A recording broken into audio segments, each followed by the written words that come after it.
তো আজি কেইটামান গুৰুত্বপূৰ্ণ বিষয় লৈ আপোনালোকক মই আমন্ত্ৰণ জনাইছোঁ।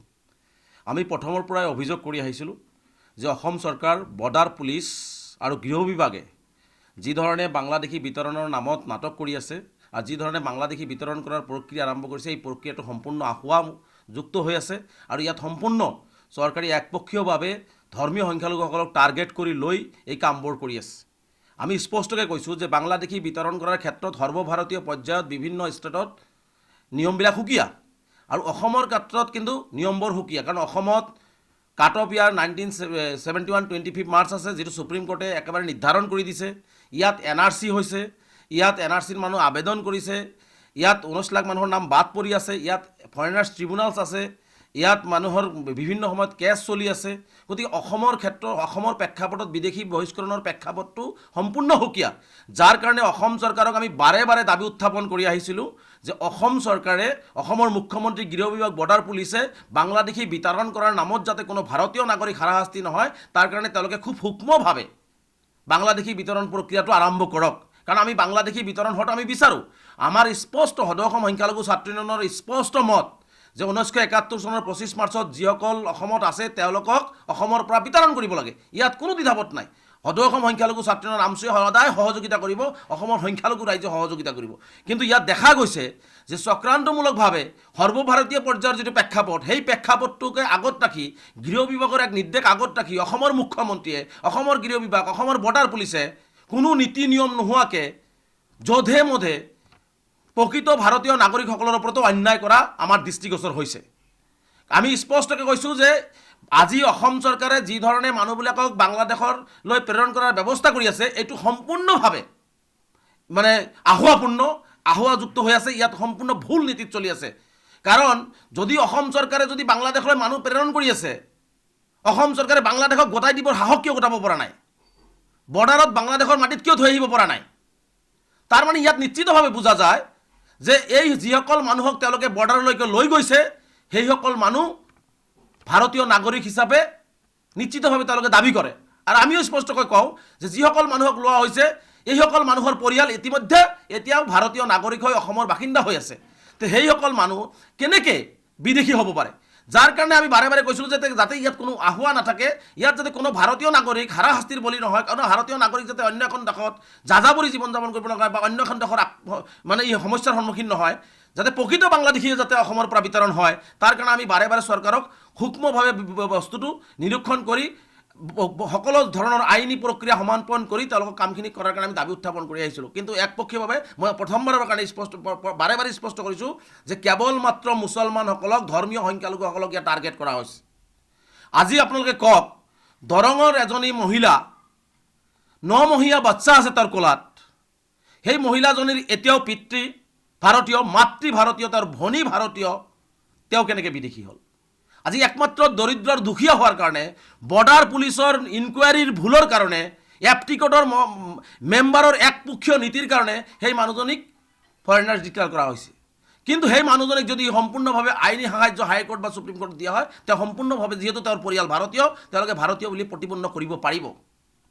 আৰু যিসকল, সেইকাৰণে কৈছোঁ, যিসকলক তেওঁলোকে ভাৰতীয় নহয় বুলি কৈছে, যিসকলক তেওঁলোকে ধৰি বান্ধি ভাৰতীয় নহয় বুলি দাবী কৰি আছে, মই আজি স্পষ্টকৈ কৈছোঁ তেওঁলোকক সম্পূৰ্ণ সাহায্য দিয়া হওক। তাৰে সকলো প্ৰায় সংখ্যকেই ভাৰতীয় নাগৰিক হিচাপে প্ৰতিপন্ন কৰিব পাৰিব। কাৰণ ইয়াত সম্পূৰ্ণ দৰিদ্ৰ, দুখীয়া, অশিক্ষিত মানুহখিনিৰ ওপৰত এনেকৈ বৰ্ডাৰ পুলিচ আৰু এপটিকটে এনেকুৱা ধৰণৰ সিদ্ধান্তবোৰ দি এই মানুহখিনিক এটা ডাঙৰ বিপদত পেলাইছে। আৰু তাৰ সুযোগ অসম চৰকাৰ, গৃহ বিভাগ আৰু বৰ্ডাৰ পুলিচে লৈ এই ধৰণৰ অমানৱীয় অত্যাচাৰ চলাইছে। আৰু আহোৱাপূৰ্ণ মই এইকাৰণে কৈছোঁ যে আজি 3-4 দিনৰ পৰা আমি দেখিছোঁ, মানুহক যদি সন্দেহ কৰা হয়, ৰাতি 2-3 বজাত কিয় উঠাব লাগিব?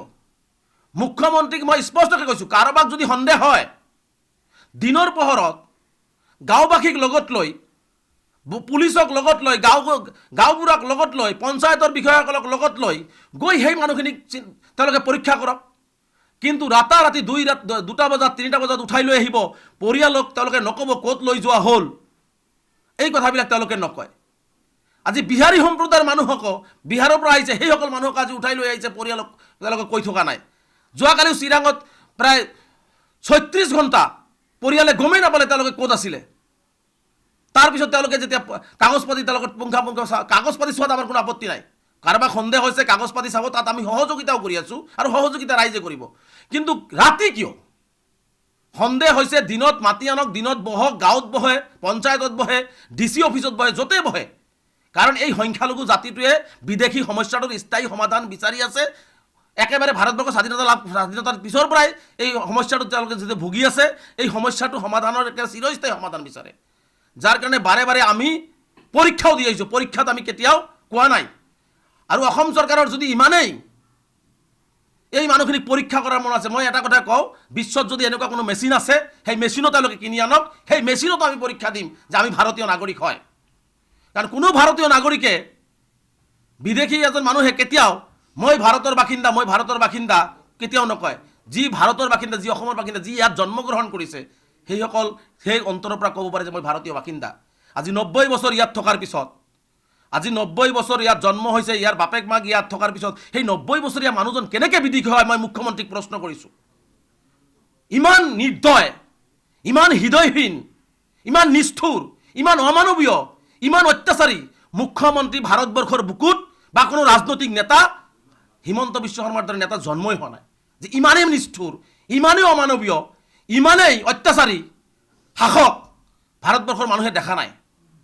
গতিকে এই ধৰণৰ নিষ্ঠুৰ অত্যাচাৰী শাসকক মুখ্যমন্ত্ৰীক আমি স্পষ্টভাৱে কৈছোঁ যে আজি সমৰ আলী, মই উদাহৰণ দি দিছোঁ, সমৰ আলীক বিলাসীপাৰাৰ হয়, তেওঁক গ্ৰেপ্তাৰ কৰা হৈছে নুমলীগড়ত। আৰু নুমলীগড়ত গ্ৰেপ্তাৰ কৰাৰ পিছত পৰিয়ালক তেওঁৰ কাগজ পাতি লৈ যাব দিয়া হৈছে।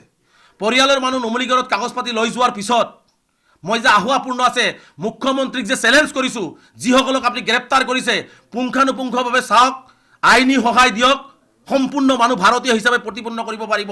মুখ্যমন্ত্ৰীক মই চেলেঞ্জ কৰিছোঁ। যদি প্ৰতিপন্ন কৰিব নোৱাৰে, সামাজিক জীৱন পৰিত্যাগ কৰিবৰ কাৰণে আমি সাজু আছোঁ। আমি কোনো বিদেশীৰ পক্ষত কথা কোৱা নাই। আজি সমৰ আলীক নুমলীগড়ত বাপেক মাকে বিচাৰি গৈছে, নুমলীগড়ৰ পৰা কৈ দিয়া কাগজ পাতি লৈ যোৱাৰ পিছত কাগজ পাতি চোৱাটো দূৰৰ কথা, তেওঁক কৈ দিয়া হৈছে গোৱালপাৰালৈকে লৈ যোৱা হৈছে। গোৱালপাৰাত যেতিয়া তেওঁলোকে আহিছে, গোৱালপাৰাৰ ডিটেনশ্যন কেম্পত কৈছে আমাৰ ইয়াত নাই। তাৰপিছত তেওঁৰ ফটো ওলাল বেংগল মাথাভাঙ্গা বৰ্ডাৰত, তেওঁক ভাৰতবৰ্ষৰ বৰ্ডাৰ ঠেলি দিয়া হৈছে। তাৰ পৰা ফটো আহিলে পৰিয়ালৰ হাতত, পৰিয়ালৰ মাজত হাহাকাৰ সৃষ্টি হ'ল। এই সমৰ আলী পঞ্চায়ত নিৰ্বাচনত ভোট দিছে, MP নিৰ্বাচনত ভোট দিছে, তেওঁ আপোনাৰ এই MLA ভোট দিছে, তেওঁৰ দেউতাকৰ 64টিৰ কাগজ আছে, মই আপোনালোকক দেখুৱাই দিছোঁ। তেওঁৰ কোনো ধৰণৰ, তেওঁৰ আধাৰ কাৰ্ড, ভোটাৰ কাৰ্ড সকলো আছে।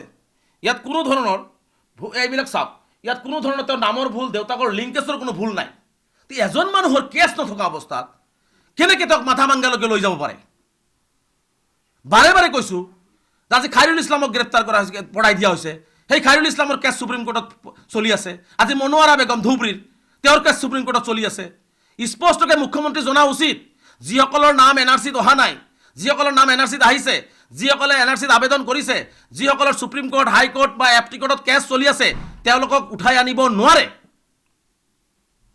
2019 চনতে ফৰেন এফেয়াৰ মিনিষ্টাৰে ঘোষণা কৰি থৈছে যে যিসকলৰ নাম NRCত আহিছে বা আবেদন কৰিছে বা যিসকলৰ নাম অহা নাই, তেওঁলোকক কোনো পদ্ধতিতে তেওঁলোকক উঠাই আনি সন্দেহ কৰিব নোৱাৰিব। এইটো উল্লেখ ফৰেন এফেয়াৰ্ছ মিনিষ্টাৰে 2019তে কৈ থৈছে।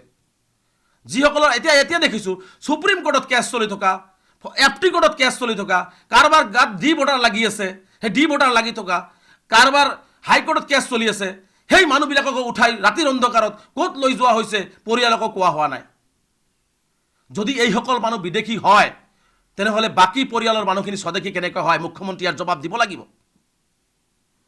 মুখ্যমন্ত্ৰী ইয়াৰ জবাব দিব লাগিব যে মানুহৰ ওপৰত এনেকুৱা অন্যায় মুখ্যমন্ত্ৰীয়ে বন্ধ কৰক। আজি সমৰ আলীৰ উদাহৰণটো দিছে। সমৰ আলীৰ পৰিয়ালে আজি গোটেই বাংলাদেশ ভাৰত বৰ্ডাৰৰ সীমান্তবিলাকত তেওঁলোকে ফুৰি আছে। আজি ফুৰি আছে বুলি আজি কান্দি আছে পৰিয়ালে, কাৰণ তাৰ নামত কোনো ডি ভোটাৰ, তাৰ নামত কোনো ফৰেনাৰ কেছ নাই বুলি ইতিমধ্যে পৰিয়ালে আমাক কৈছে।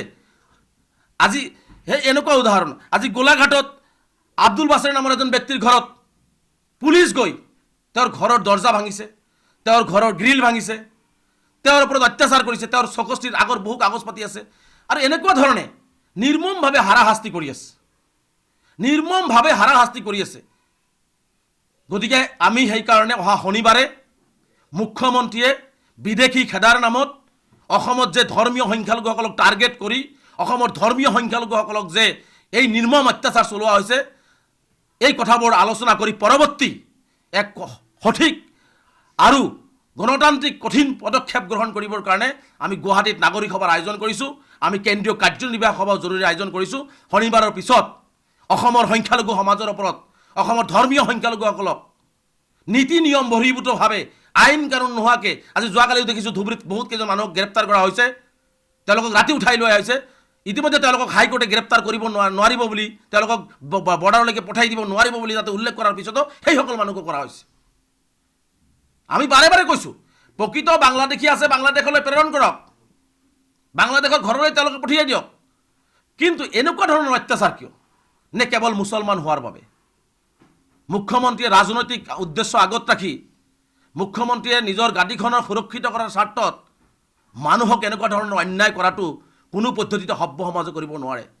আজি যি ধৰণে এটা পৰিৱেশ সৃষ্টি কৰা হৈছে, আজি ভাৰতবৰ্ষৰ নাগৰিকক যি ধৰণে তেওঁলোকে কেৱল মাত্ৰ গেটটো পাৰ কৰাই ভাৰতৰ মাটিত পেলাই থৈ যি ধৰণে এটা পৰিৱেশ দেখুৱাব বিচাৰিছে, আজি সমগ্ৰ ভাৰতবাসীয়ে চাই আছে। আজি সমগ্ৰ ভাৰতবাসীয়ে চাই আছে। আৰু এই কথা বাৰ্তাবিলাক ইতিমধ্যে আমি অহা শনিবাৰে আলোচনা কৰি সমগ্ৰ ভাৰতবৰ্ষতে বিদেশীৰ নামত স্বদেশী অসমীয়া ভাৰতীয়ৰ ওপৰত যে নিৰ্মম অত্যাচাৰ, এই অত্যাচাৰী শাসক হিমন্ত বিশ্ব শৰ্মাই কৰি আছে, এই কথা বাৰ্তাবিলাক আমি লৈ যোৱাৰ কাৰণে সমগ্ৰ ভাৰতবৰ্ষৰ আমি লৈ যোৱাৰ কাৰণে আমি চেষ্টা কৰিম আৰু নিশ্চিতভাৱে লৈ যাম আৰু প্ৰবলভাৱে ইয়াৰ গণ আন্দোলন আমি গঢ়ি তুলিম। গতিকে স্পষ্টকৈ আমি মুখ্যমন্ত্ৰীক দাবী উত্থাপন কৰিছোঁ যে বিদেশী বিতৰণ কৰক, সূক্ষ্ম শুদ্ধ সঠিক প্ৰক্ৰিয়া গ্ৰহণ কৰি আইনী মেৰপকত থকা মানুহখিনি আইনী মেৰপকৰ পৰা শেষ হওক বা তেওঁলোকক আইনী সুৰক্ষা দিয়া হওক, দি পেলাই যদি তেওঁলোকৰ প্ৰকৃততে কোনোবাই বাংলাদেশী ওলায় তাক বাংলাদেশৰ প্ৰেৰণ কৰক। কাৰণ ৭১ৰ আগৰ কোনো মানুহক আমি অসমত থকাটো আমি কেতিয়াও কামনা নকৰোঁ। কিন্তু ৭১ৰ আগৰ মানুহক হাৰাশাস্তি আৰু অত্যাচাৰ আৰু এনেকুৱা নজিৰবিহীনভাৱে অমানৱীয়ভাৱে মানুহক ৰাস্তাত পেলাই থৈ অহা কাৰ্য আমি কোনো পদ্ধতিতে সহ্য নকৰোঁ। গতিকে আমাক কোনোবাই যি ধৰণে আখ্যায়িত নকৰক কিয়, কোনোবা আমি দেখিছোঁ, আজি যোৱাকালিও দেখিছোঁ নিজৰ গাঁৱত চিনি নোপোৱা সংগঠনৰ নেতা বুলি জাহিৰ কৰা বহুতেই আমচুক বাংলাদেশীৰ ৰক্ষক বুলি কয়। আমচুক কেতিয়াও বাংলাদেশীৰ ৰক্ষক নহয়, আমি স্পষ্ট কৰিছোঁ। আমচুক কেতিয়াও বাংলাদেশীৰ পক্ষতো নাই। স্পষ্টকৈ সেইসকল গাঁৱত চিনি নোপোৱা মুধা ফুটা নেতাবিলাকক কৈ দিছোঁ, যিসকল ভাৰতীয় নাগৰিক অন্যায়ভাৱে বিদেশী সজাবলৈ চেষ্টা কৰা হৈছে অসম চৰকাৰ, গৃহ বিভাগ, বৰ্ডাৰ পুলিচে, সেইসকল ভাৰতীয়ৰ পক্ষত কোনোবাই আমাক যিয়ে নকওক, হাজাৰ বাৰ সদৌ অসম সংখ্যালঘু ছাত্ৰ ইউনিয়ন তেওঁলোকৰ কাষত থিয় হ'ব। কাৰণ তেওঁলোকে ভাৰতীয়, তেওঁলোকৰ সৰু সুৰা নামৰ ভুলৰ কাৰণে, বৰ্ডাৰ পুলিচৰ ভুলৰ কাৰণে, এফটিকটৰ একপক্ষীয় নীতিৰ কাৰণে তেওঁলোকে কেতিয়াবা হয়তো বিদেশীৰ নামত লেবেল ল'ব লগা হৈছে। কিন্তু তেওঁলোকক পুংখানুপুংখভাৱে চালি জাৰি চালে আমি চেলেঞ্জকৈ কৈছোঁ তেওঁলোকে ভাৰতীয় বুলি প্ৰতিপন্ন কৰিব পাৰিব। গতিকে তেনেকুৱাই মুধা বুধা নেতাৰ কথাত ভাবুকিক আমচুৱে কেৰেপ কৰা নাই, নকৰেও। আমি সদায় স্বদেশীৰ পক্ষত, অসমীয়া জাতিৰ পক্ষত, অসমৰ পক্ষত সদায় আছোঁ আৰু সদায় থাকিম। আৰু বিদেশী অসমৰ পৰা যাব লাগিব। বুকুত সাহস আছে যদি 1971 চনৰ পিছত ভালকৈ চালি জাৰি চাই সেইসকল নেতাক কৈছোঁ, হিন্দু মুছলমান সকলোকে ইয়াৰ পৰা বিতৰণ কৰাৰ বুকুত সাহস আছে যদি সংবাদ মাধ্যমত ডাঙৰ ডাঙৰ কথা কোৱাৰ কাৰণে আগবাঢ়ি আহক। অন্যথা এনেকুৱা ডাঙৰ ডাঙৰ কথা কৈ আমাক ভাবুকি দি লাভ নাই।